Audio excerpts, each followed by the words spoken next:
Labaran Hausa daga ƙasar Jamhuriyar Nijar. Masu saurare barkanmu da warhaka, barkanmu da sake kasancewa da ku cikin rahotannin labaran Hausa da muke kawo muku daga ƙasar Jamhuriyar Nijar akan abubuwan da ke faruwa. Inda a cikin rahotannin labaran namu za ku ji yadda abubuwa ke faruwa a ƙasar ta Jamhuriyar Nijar bisa wannan mulki na CNSP da ke wakana. Inda da fari za ku ji cewa ministan harkokin kasuwancin nan ya sauka a wannan kasuwar baje koli ta ɗiya mata wadda ba su wuce shekaru 20 ba, wanda suka gudanar da wannan kasuwanci, ƙananun kasuwanci domin haɓaka tattalin arziki.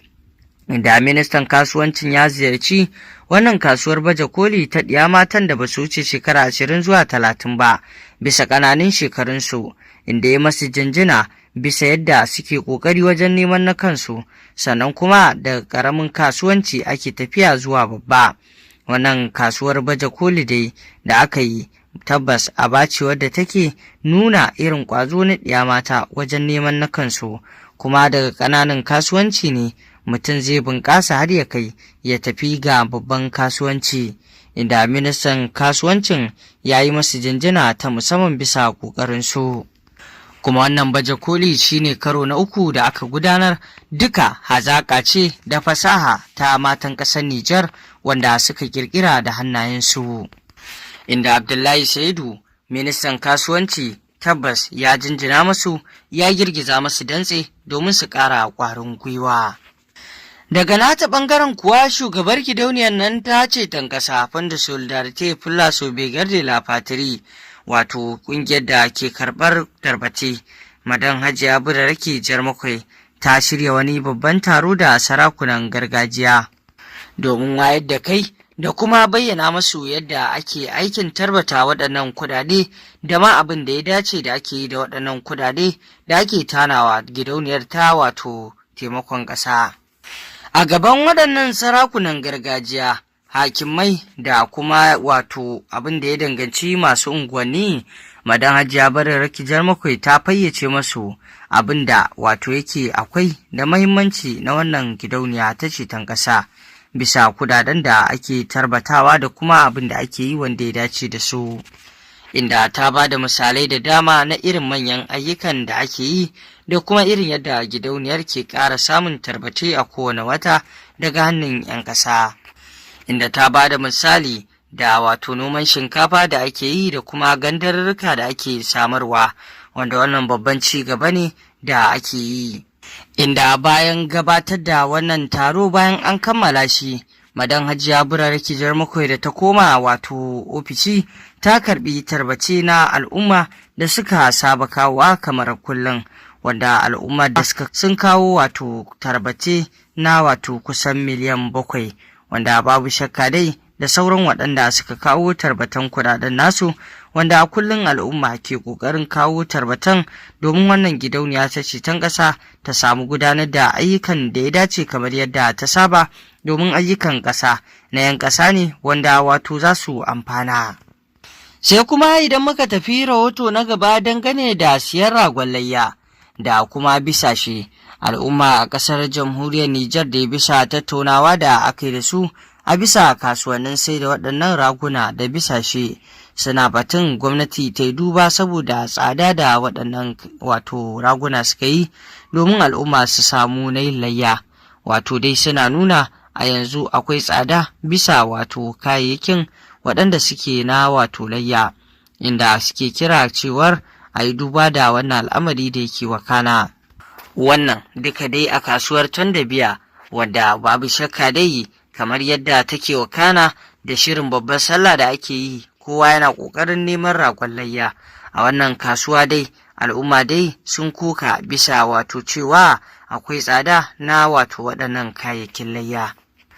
Daga birnin da magaran kuwa shirya addu'o'i aka yi da salloli na alƙunutu domin addu'a ga wannan ƙasa ta Jamhuriyar Nijar da ma wannan mulki na CNSP, kamar yadda addu'a da kuma sabkar Alƙur'ani ba yau ne farau ba a ƙasar ta Jamhuriyar Nijar, domin Allah subhanahu wata'ala mai kowa mai komai ya kawo tsaro da kwanciyar hankali a wannan ƙasa ta Jamhuriyar Nijar. al'ummar da magaran ɗin suka shirya wannan sauka ta alkur'ani da saloli na alkunutun